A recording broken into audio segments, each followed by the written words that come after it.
नमस्कार दोस्तों, स्वागत है आपका हमारे YouTube चैनल जरधारी क्लासेस में।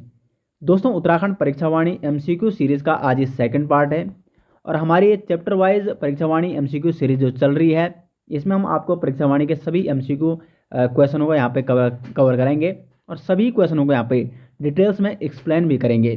साथ साथ कुछ अभ्यर्थी कमेंट कर रहे थे कि सर और यहाँ पे डीप क्वेश्चन बनाए जाएँ, तो यहाँ पे डीपली हमारी एक सीरीज चल रही है उत्तराखंड जीके की अलग से, और वहाँ पे हम आपको उत्तराखंड हिस्ट्री हमने वहाँ पे शुरू की है। काफ़ी डिटेल्स में आपको हर चीज़ वहाँ पे बताई जाएगी। बहुत सारी बुकों का वहाँ पे एनालिसिस करके वहाँ पे आपको हर चीज़ बताई जाएगी। और ये हमारी जो सीरीज़ है ये परीक्षावाणी में जो दिए गए एमसीक्यू हैं उनके अकॉर्डिंग ये चलेगी।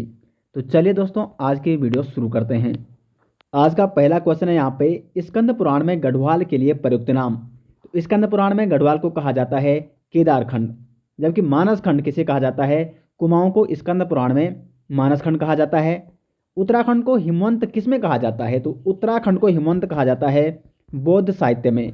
और साथ ही साथ ऐतरेय ब्राह्मण में उत्तराखंड को कहा गया है उत्तर कुरु, जबकि ऋग्वेद में उत्तराखंड को कहा गया है देवभूमि और मनीषियों की भूमि। तो ये सारे जो आपको बताए गए हैं कि किस ग्रंथ में, किस साहित्य में उत्तराखंड को क्या कहा गया है, ये सभी आपको नोट करने हैं। और सभी क्वेश्चन आपको इसी प्रकार से प्रत्येक क्वेश्चन को डिटेल्स में बताया जाएगा। हमारा उद्देश्य ये है कि यहाँ पे आपको एक क्वेश्चन देखने को मिलेगा, लेकिन एक क्वेश्चन के साथ साथ आपके 4 या 5 क्वेश्चन हम कवर कराएंगे। क्वेश्चन नंबर 2 है, निम्न में से किस क्षेत्र को कुमाऊं का बारदोली कहा जाता है? तो कुमाऊं का बारदोली कहा जाता है सल्ट क्षेत्र को। अब बात आती है गढ़वाल की। तो गढ़वाल का बारदोली किसे कहा जाता है? गढ़वाल का बारदोली कहा जाता है गुजड़ू को। कुमाऊं का बारदोली सल्ट और गढ़वाल का बारदोली गुजड़ू। क्वेश्चन नंबर 3 है, अशोककालीन शिलालेख राज्य के किस स्थान से मिला है? अशोककालीन जो शिलालेख है वो प्राप्त हुआ है कालसी नामक स्थान से। देहरादून में स्थित है कालसी नामक स्थान, और इस कालसी नामक स्थान पे टोंस नदी और यमुना नदी का क्या होता है? आपका संगम होता है। अब जो अशोककालीन शिलालेख है इसकी खोज किसने की? इसकी खोज की जॉन फॉरेस्ट ने। इंपॉर्टेंट पॉइंट है ये, जॉन फॉरेस्ट ने अशोककालीन शिलालेख की खोज की। कब की? 1860 में। और ये जो अशोककालीन शिलालेख है ये किस भाषा में है? तो ये है आपका प्राकृत भाषा में। और इसकी लिपि कौन सी है? तो इसकी लिपि है ब्राह्मी लिपि। प्राकृत भाषा और ब्राह्मी लिपि में लिखा गया है अशोककालीन शिलालेख। और इस अशोककालीन शिलालेख में उल्लेख मिलता है यहाँ के क्षेत्र को कहा गया है अपरांत, और इस क्षेत्र में जो लोग रहते हैं उन्हें कहा गया है पुलिंद। साथ ही साथ इसमें यह भी उल्लेख मिलता है कि अशोक ने मनुष्यों और पशुओं की चिकित्सा सुविधा कर ली है। तो अशोककालीन शिलालेख इसका सही आंसर हो जाएगा देहरादून के कालसी में ये मिलता है। क्वेश्चन नंबर 4 है, कालिदास ने अभिज्ञान शाकुंतलम की रचना पौड़ी स्थित कण्वाश्रम में की थी, जो निम्न में से किस नदी के तट पर स्थित है? तो इस क्वेश्चन के बारे में थोड़ा डिटेल चर्चा कर लेते हैं। कालिदास ने अभिज्ञान शाकुंतलम की रचना कहाँ की? कण्वाश्रम। उत्तराखंड में 2 विद्यापीठ हुआ करते थे, बद्रिकाश्रम और कण्वाश्रम। बद्रिकाश्रम आज का बद्रीनाथ हो गया। कण्वाश्रम जो कि पौड़ी गढ़वाल के कोटद्वार से लगभग 15 किलोमीटर दूर स्थित है, और इसको वर्तमान में चौका घाट के नाम से भी जाना जाता है। यहाँ पे इस कण्वाश्रम में कालिदास ने अभिज्ञान शाकुंतलम की रचना की, और इस अभिज्ञान शाकुंतलम में उल्लेख मिलता है दुष्यंत और शकुंतला का। दुष्यंत और शकुंतला का प्रेम प्रसंग जिसका उल्लेख मिलता है अभिज्ञान शाकुंतलम में। दुष्यंत और शकुंतला का पुत्र हुआ था भरत, और इसी भरत के नाम से हमारे देश का नाम क्या पड़ा? भारत पड़ा। अब बात करते हैं क्वेश्चन की। तो कालिदास ने अभिज्ञान शाकुंतलम की रचना पौड़ी स्थित कण्वाश्रम में की थी, जो कि मालिनी नदी के तट पर स्थित है। डी ऑप्शन हो जाएगा क्वेश्चन नंबर 4 का सही आंसर। क्वेश्चन नंबर 5 है, निम्न में से कौन एक उत्तराखंड के इतिहासकार नहीं है? तो उत्तराखंड के यहाँ पे जो इतिहासकार नहीं है वो है चंद्र सिंह गढ़वाली। चंद्र सिंह गढ़वाली जो कि ब्रिटिश सेना में एक सैनिक हुआ करते थे।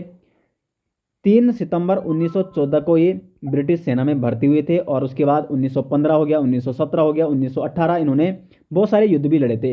लेकिन एक घटना घटती है 23 अप्रैल, ये इंपॉर्टेंट डेट है दोस्तों, 23 अप्रैल 1930 को पेशावर नामक एक कांड होता है, और जिसमें इन्होंने यानी वीर चंद्र सिंह गढ़वाली ने निहत्थे अफगानों पर गोली चलाने से इनकार कर दिया गया था। तो उसके बाद इनको 1930 में इन्हें 14 साल के कारावास के लिए भी भेजा जाता है, और बाद में 26 सितंबर 1941 को ये अपनी सज़ा को पूरा करते हुए रिहा हो जाते हैं। इनके नाम पर 1994 में डाक टिकट भी जारी किया गया था। डाक टिकट से कई बार एग्जाम में इंपॉर्टेंट क्वेश्चन बनते हैं, तो इनके नाम पर 1994 में डाक टिकट जारी किया गया था। और एक और इम्पोर्टेंट क्वेश्चन ये है कि 1 जून 2002 को उत्तराखंड सरकार ने वीर चंद्र सिंह गढ़वाली पर्यटन स्वरोजगार योजना शुरू की। तो इनके नाम पर कौन सी योजना है? वो है वीर चंद्र सिंह गढ़वाली पर्यटन स्वरोजगार योजना। पर्यटन से संबंधित इनके नाम पर एक प्रमुख योजना है, 2002 में इसे शुरू किया गया था। क्वेश्चन नंबर 6 है यहाँ पे, कुमाऊं में गोरखा शासन कब स्थापित हुआ? तो कुमाऊं में गोरखा शासन स्थापित हुआ यहाँ पे 1790 में। कुमाऊं में कौन सा शासन उस समय यहाँ पे था? कौन से शासक थे? तो वो थे चंद शासक। अंतिम चंद शासक हुआ महेंद्र चंद, और इसको यहाँ पे गोरखाओं ने परास्त किया और 1790 में कुमाऊं में गोरखा शासन स्थापित हो जाता है। क्वेश्चन नंबर 7 है यहाँ पे, विशेष रूप से किस देवता से कटारमल मंदिर संबंधित है? तो जो कटारमल का मंदिर है यह आपका अल्मोड़ा में स्थित, और यह आपका सूर्य देवता से संबंधित है। तो सूर्य देवता का है कटारमल सूर्य मंदिर, और यह आपका अल्मोड़ा में स्थित है। और उत्तराखंड में कुमाऊं में अधिकांशतः जो भी सूर्य मंदिर देखने को मिलते हैं वो किस राजवंश की पुष्टि करते हैं? वो करते हैं यहाँ पे शक राजवंश की पुष्टि। यहाँ पे कभी न कभी शकों का शासन रहा था इस क्षेत्र में। जो भी सूर्य के मंदिर मिलते हैं, सूर्य देवता के मंदिर मिलते हैं। और एक कटारमल मंदिर कहाँ है? तो यह आपका अल्मोड़ा में स्थित। क्वेश्चन नंबर 8 है यहाँ पे, मुगल शाहजादा जिसने श्रीनगर गढ़वाल में आश्रय लिया था, तो ये था सुलेमान शिकोह। सुलेमान शिकोह कौन था? तो ये था आपका दारा शिकोह का पुत्र। जब औरंगजेब और दारा शिकोह जो कि एक दूसरे जो कहते हैं आपस में भाई भाई थे, जब इनमें युद्ध छिड़ जाता है राजा बनने के लिए, तो दारा शिकोह की हत्या कर देता है औरंगजेब। और दारा शिकोह का पुत्र सुलेमान शिकोह ये भाग जाता है गढ़वाल की तरफ। श्रीनगर गढ़वाल में यहाँ पे ये शरण लेता है, आश्रय लेता है। और उस समय गढ़वाल में किसका शासन था? तो पृथ्वीपति शाह का यहाँ पे शासन हुआ करता था। पृथ्वीपति शाह इसको शरण देते हैं, किसको? सुलेमान शिकोह को। तो मुगल शाहजादा जिसने श्रीनगर गढ़वाल में आश्रय लिया वो था यहाँ पे सुलेमान शिकोह। क्वेश्चन नंबर 9 है यहाँ पे, टिहरी गढ़वाल में ढांढक आंदोलन संबंधित था। तो ढांढक आंदोलन ये टिहरी गढ़वाल का एक प्रमुख आंदोलन था जो कि मजदूरों से संबंधित था। बी ऑप्शन हो जाएगा क्वेश्चन नंबर 9 का यहाँ पे सही आंसर। क्वेश्चन नंबर 10 है, टिहरी में डोला पालकी आंदोलन संबंधित था। तो डोला पालकी आंदोलन यहाँ पे संबंधित था शिल्पकारों से। शिल्पकारों जिन्हें पहले डोला पालकी में शादी समारोह में डोला जो शिल्पकारों के दुल्हा हुआ करते थे वो डोला पालकी में नहीं बैठ सकते थे। इस चीज़ का विरोध किया जाता था यहाँ के सवर्णों द्वारा, और इसलिए ये आंदोलन यहाँ पे चलाया गया था। और उत्तराखंड में डोला पालकी आंदोलन का नेतृत्व किसने किया था? तो वो क्या था? जयानंद भारती ने। तो बी ऑप्शन हो जाएगा सही आंसर क्वेश्चन नंबर 10 का। टिहरी में डोला पालकी आंदोलन संबंधित था यहाँ पे शिल्पकारों से। क्वेश्चन नंबर 11 है, कुमाऊं का प्रथम कमिश्नर कौन था? तो जो कुमाऊं का प्रथम कमिश्नर था वो था यहाँ पे ई गार्डनर। और कुमाऊं का द्वितीय कमिश्नर कौन था? तो वो था जी.डब्ल्यू. ट्रेल। जी.डब्ल्यू. ट्रेल के कार्यकाल में बहुत सारे ऐसे कार्य हुए उत्तराखंड में जो कि एग्जाम में पूछे जाते हैं। एक तो 1816 में जी.डब्ल्यू. ट्रेल ने अल्मोड़ा जेल की स्थापना की, और 1821 में जी.डब्ल्यू. ट्रेल द्वारा पौड़ी जेल की स्थापना की गई।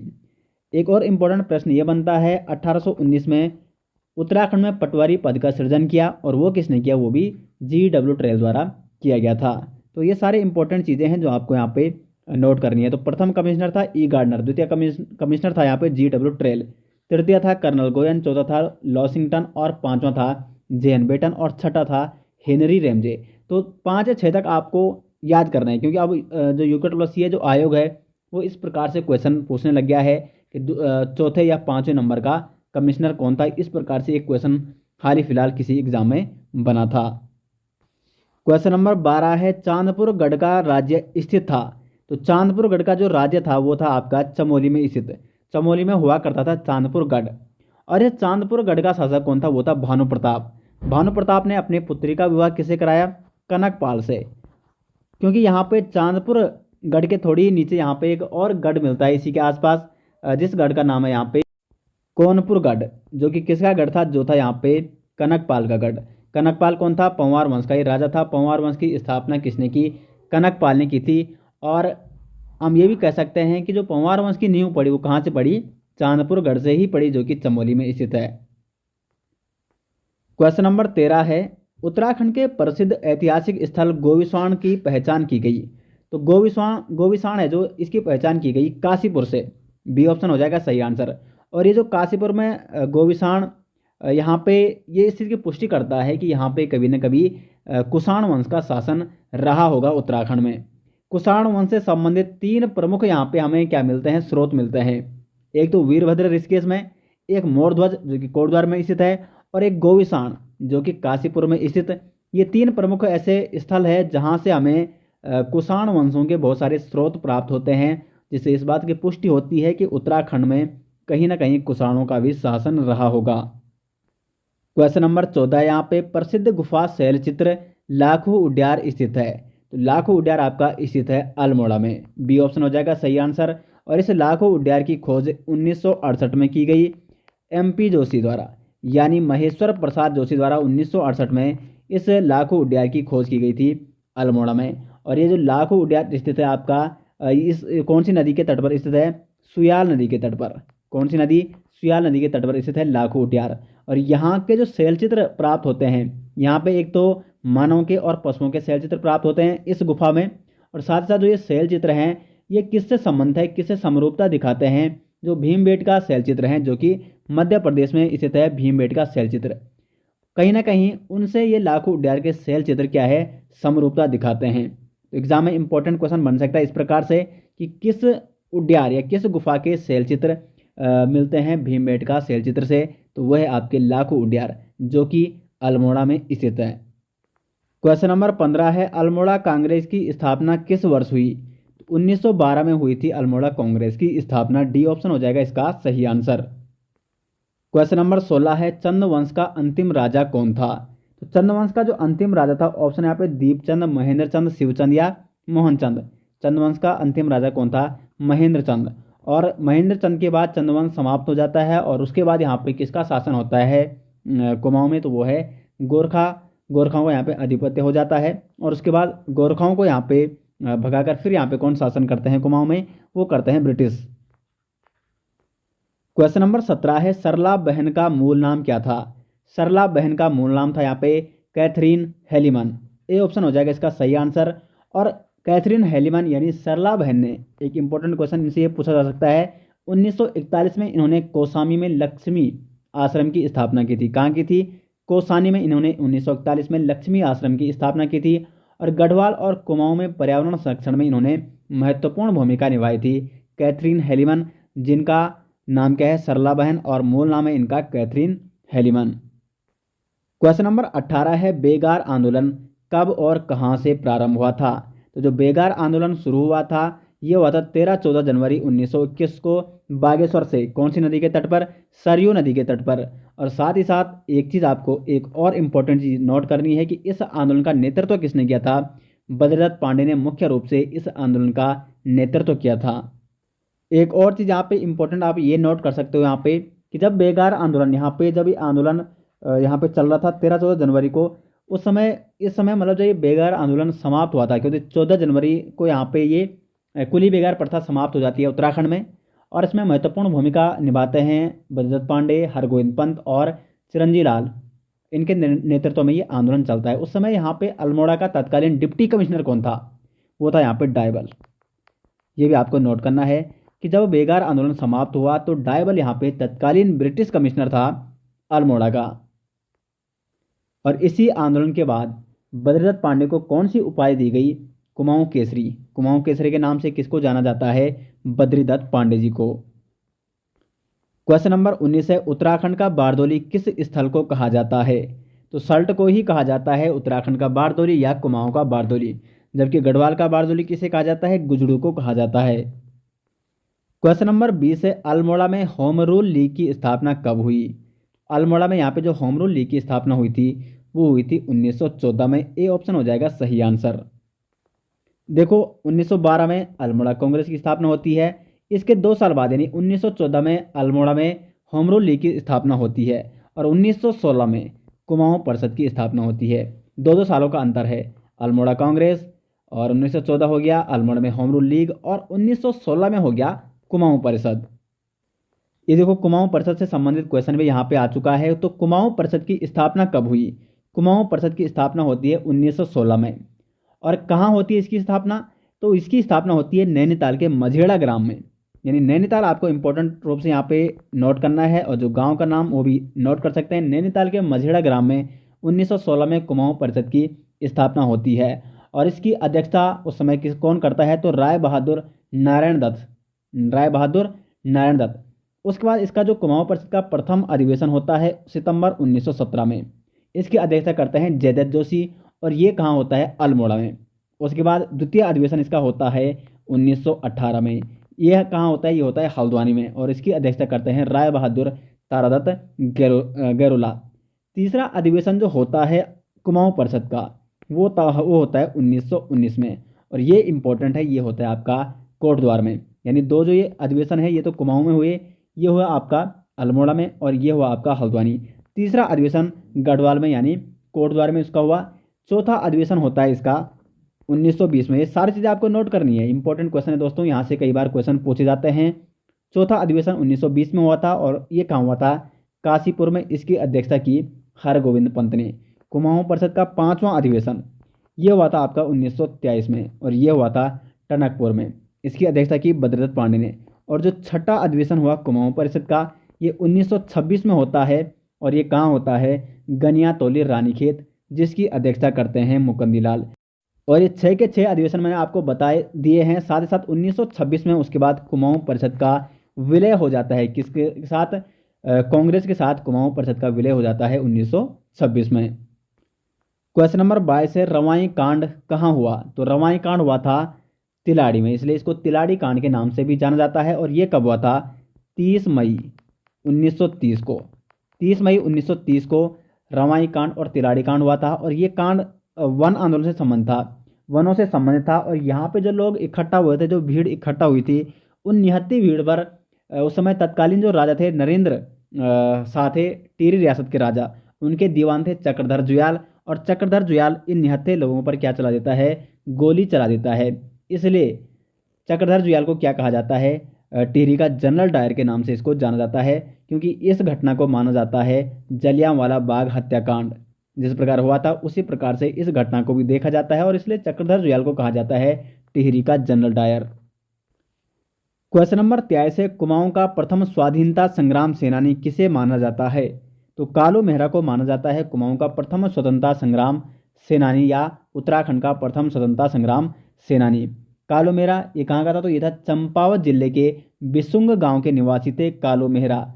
और इन्होंने एक गुप्त संगठन, क्रांतिवीर नामक गुप्त संगठन, ये किसने बनाया था, ये बनाया था कालू मेहरा ने। क्वेश्चन नंबर 24 है, शक्ति समाचार पत्र का प्रकाशन कब आरंभ हुआ, तो शक्ति समाचार पत्र जिसका संपादन किया बद्रीदत्त पांडे ने, और इसका आरंभ हुआ 1918 में। ए ऑप्शन हो जाएगा इसका सही आंसर। जब 1918 में अल्मोड़ा अखबार पर प्रतिबंध लग जाता है, तो उसके बाद 1918 में देशभक्ति प्रेस की स्थापना की जाती है, और उसी प्रेस से विजयदशमी के अवसर पर बद्रीदत्त पांडे द्वारा शक्ति नामक समाचार पत्र का प्रकाशन किया जाता है। ए ऑप्शन हो जाएगा क्वेश्चन नंबर 24 का सही आंसर।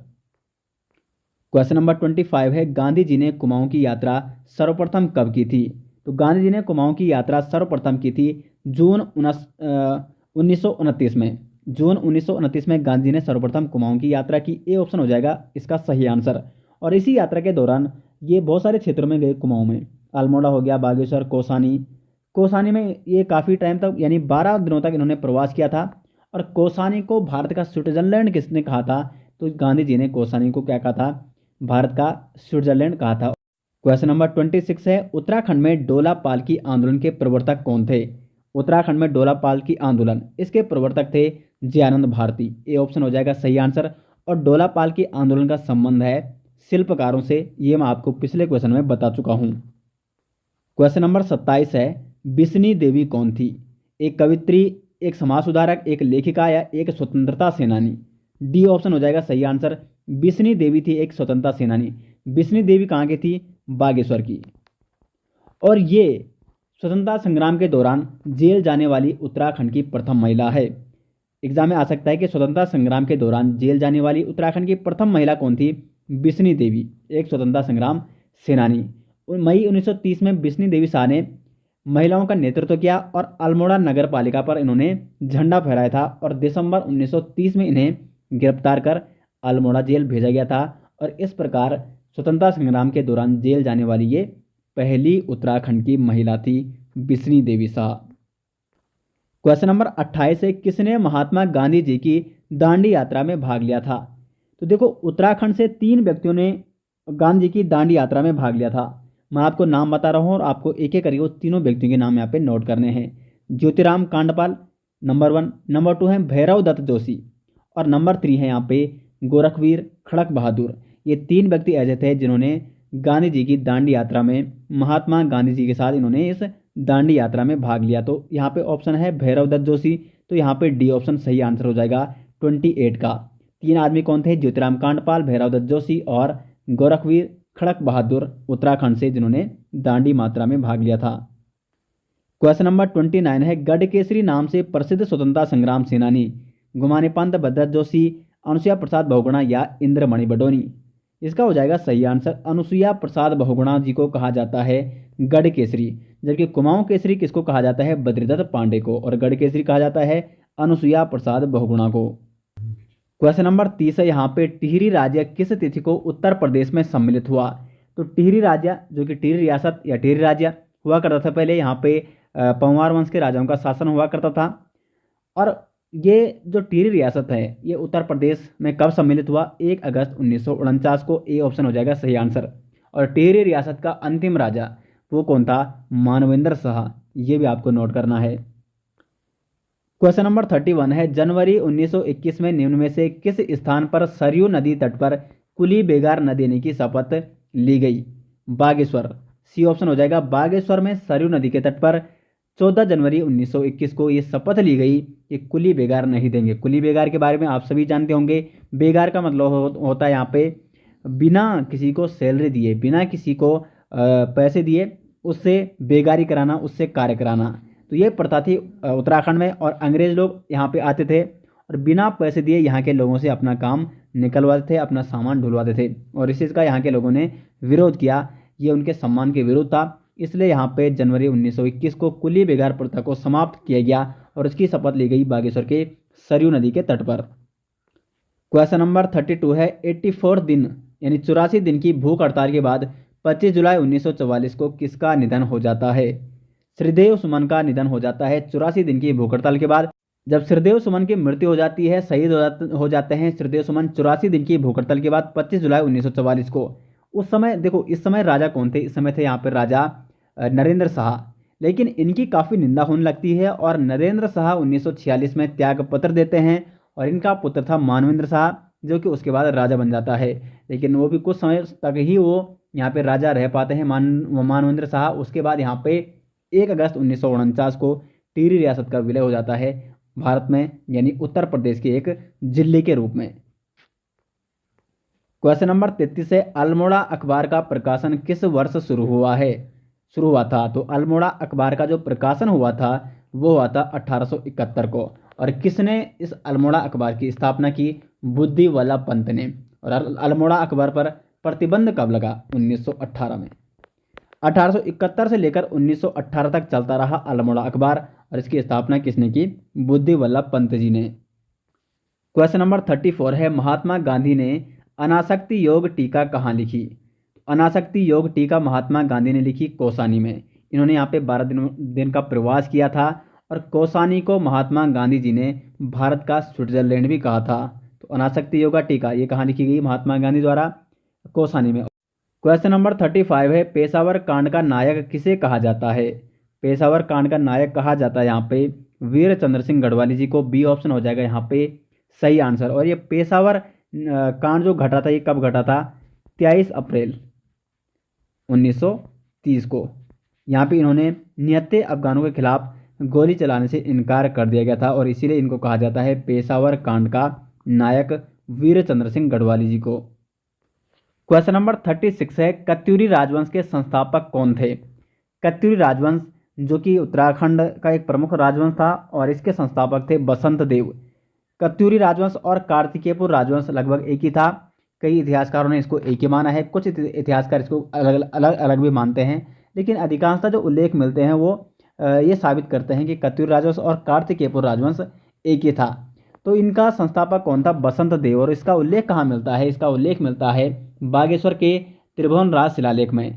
बसंत देव के बारे में जानकारी मिलती है, बसंत देव का उल्लेख मिलता है। और इस राजवंश की जो प्रारंभिक राजधानी थी वो थी जोशीमठ, और बाद में इन्होंने अपनी राजधानी स्थानांतरित की बैजनाथ बागेश्वर में, कत्यूरी घाटी में। तो कत्यूरी घाटी में जाने के बाद फिर इस राजवंश को क्या कहा गया? कत्यूरी राजवंश कहा गया, ऐसा इतिहासकारों का मानना है।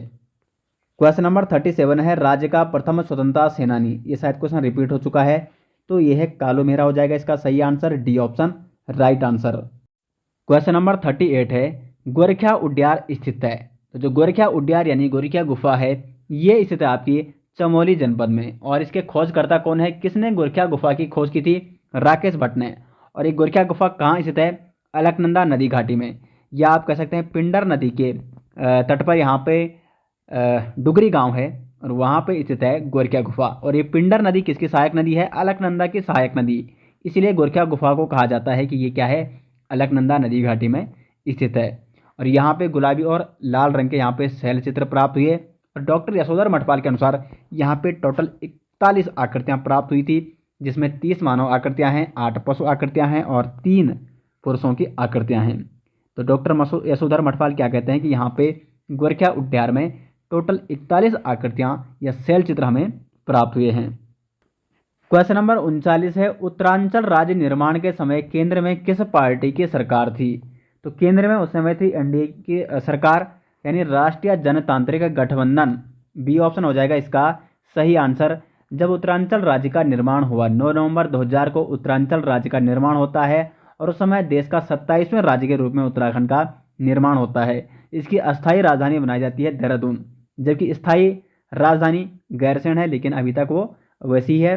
अस्थायी राजधानी अभी देहरादून में क्या है? उत्तराखंड की राजधानी। और अंतरिम मुख्यमंत्री बनाए गए नित्यानंद स्वामी। और बाद में उत्तराखंड के प्रथम निर्वाचित मुख्यमंत्री कौन बनते हैं?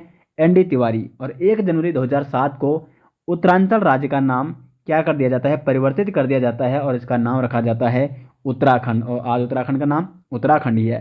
तो 39वां का यहाँ पे सही आंसर हो जाएगा राष्ट्रीय जनतांत्रिक गठबंधन। उस समय यहाँ पे केंद्र में सरकार थी इस संगठन की, जो कि जिस समय उत्तरांचल राज्य का निर्माण हुआ था। क्वेश्चन नंबर 40 है, यहाँ पे देहरादून में प्रजामंडल की स्थापना का उद्देश्य क्या था? देखो, सबसे पहले प्रजामंडल क्या है? प्रजामंडल की स्थापना किसने की? श्रीदेव सुमन ने। कहाँ की? देहरादून में। और कब की? 1939 में। तो ये 3 क्वेश्चन यहाँ से पूछे जा सकते हैं जो आपको नोट करने हैं। अब क्वेश्चन आता है, देहरादून में प्रजामंडल की स्थापना का उद्देश्य क्या था? तो ये था जनता को टिहरी राज्य कुशासन से मुक्त करना, ये उद्देश्य था श्रीदेव सुमन का। और इसीलिए उन्होंने प्रजामंडल की स्थापना की 1939 में देहरादून में। ए ऑप्शन सही आंसर हो जाएगा क्वेश्चन नंबर 40 का। क्वेश्चन नंबर 41 है, परमार वंश का संस्थापक कौन था? तो परमार वंश का संस्थापक था कनकपाल।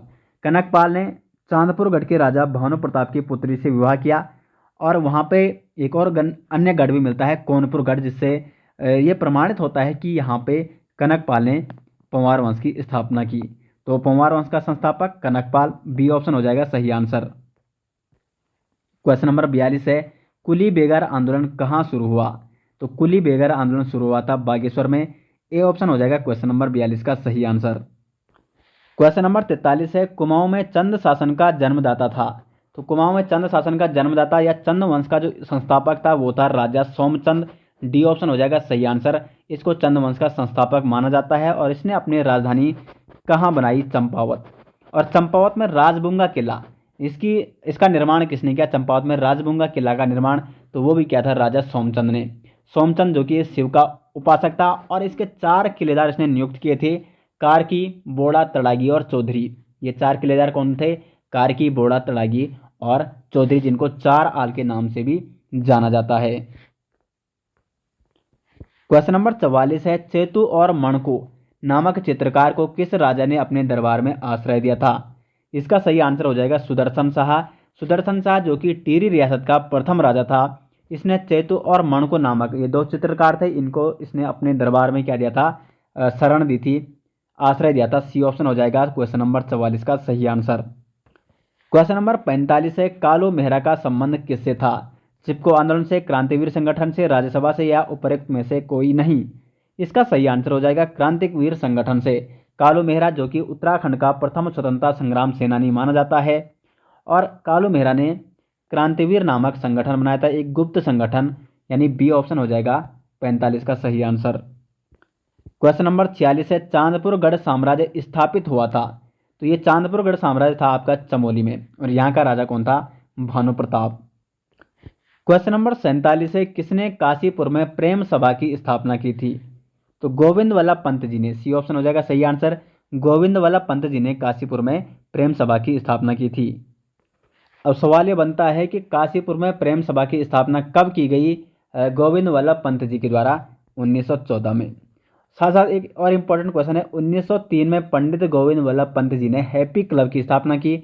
1914 में इन्होंने काशीपुर में प्रेम सभा की स्थापना की। साथ ही साथ 1927 में ये उत्तर प्रदेश कांग्रेस कमेटी के अध्यक्ष चुने गए थे, और उसके बाद 1946 में उत्तर प्रदेश विधानसभा के लिए निर्वाचित हुए, और उसके बाद ये 1946 से 54 तक ये उत्तर प्रदेश के मुख्यमंत्री भी रहे। यानी उत्तर प्रदेश के प्रथम मुख्यमंत्री कौन थे? तो वो थे गोविंद वल्लभ पंत जी। और 1957 में इन्हें भारत रत्न सम्मान से भी सम्मानित किया गया, और भारत रत्न सम्मान पाने वाले ये उत्तराखंड के अभी तक एकमात्र व्यक्ति हैं, और 1961 में इनका निधन हो जाता है। क्वेश्चन नंबर 48 है, प्रद्युम्न शाह किस युद्ध में गोरखों के विरुद्ध लड़ते हुए शहीद हुए थे? प्रद्युम्न शाह जो कि परमार वंश के राजा थे, और इनकी राजधानी थी श्रीनगर। यानी परमार वंश या पंवार वंश के ऐसे अंतिम राजा थे जिनकी राजधानी कहाँ थी? श्रीनगर थी। यहाँ पे जब गोरखाओं ने गढ़वाल पर आक्रमण किया तो 1804 में प्रद्युम्न शाह और गोरखाओं के बीच युद्ध लड़ा जाता है देहरादून के खुड़बुड़ा नामक स्थान पर, और इस युद्ध में राजा प्रद्युम्न शाह ये वीर गति को प्राप्त होते हैं। तो क्वेश्चन है यहाँ पे कि प्रद्युम्न शाह किस युद्ध में गोरखाओं के विरुद्ध लड़ते हुए शहीद हुए थे? तो खुड़बुड़ा नामक युद्ध में, खुड़बुड़ा मैदान में जो लड़ाया गया था। बी ऑप्शन हो जाएगा सही आंसर। क्वेश्चन नंबर 49 है, पांडुकेश्वर ताम्रपत्र किस भाषा में लिखे गए थे? पाली, प्राकृत, संस्कृत या असमायिक? इसका हो जाएगा ए ऑप्शन सही आंसर। पाली भाषा में लिखे गए थे पांडुकेश्वर ताम्रपत्र। क्वेश्चन नंबर 50 और आज का ही अंतिम क्वेश्चन है, अल्मोड़ा मुद्राएं किस साम्राज्य से संबंधित है? तो अल्मोड़ा मुद्राओं का संबंध यहाँ पे कुनिंद राजवंश से। कुनिंद वंश से संबंधित 3 प्रकार की मुद्राएं प्राप्त होती है। नंबर 1 अमोघभूति प्रकार की मुद्राएं, नंबर 2 है अल्मोड़ा प्रकार की मुद्राएं, और नंबर 3 है चत्रेश्वर प्रकार की मुद्राएं। तो जो ये अमोघभूति प्रकार की मुद्राएं थी, क्योंकि कुनिंद वंश का सबसे शक्तिशाली राजा माना जाता है अमोघभूति की, तो ये तो उसकी थी। और अल्मोड़ा प्रकार की मुद्राओं में कुनिंद वंश से संबंधित विभिन्न राजाओं का उल्लेख इन मुद्राओं में मिलता है। तो दोस्तों ये थे आज के इस परीक्षा वाणी सीरीज के 50 क्वेश्चन इतिहास के, और ऐसे ही हम इस सीरीज को यहाँ पे कंटिन्यू रखेंगे ताकि आपकी यहाँ पे एमसीक्यू प्रैक्टिस सेट भी होती रहेगी। और साथ ही साथ डिटेल्स यदि आपको उत्तराखंड जीके स्टडी करनी है तो लगातार हमारी सीरीज चल रही है अलग से उत्तराखंड जीके की। इतिहास से हमने यहाँ पे शुरू किया है, उत्तराखंड के इतिहास से, तो काफ़ी डिटेल्स में आपको उसमें बताया जाएगा, और ये सीरीज भी लगातार इसी प्रकार से कंटिन्यू चलती रहेंगी। तो उम्मीद करते हैं आपको वीडियो अच्छी लगी। वीडियो अच्छी लगी, हेल्पफुल लगी तो वीडियो को लाइक और शेयर जरूर करें, और कमेंट बॉक्स में अपने राय जरूर दें। मिलते हैं दोस्तों नेक्स्ट वीडियो, तब तक के लिए धन्यवाद।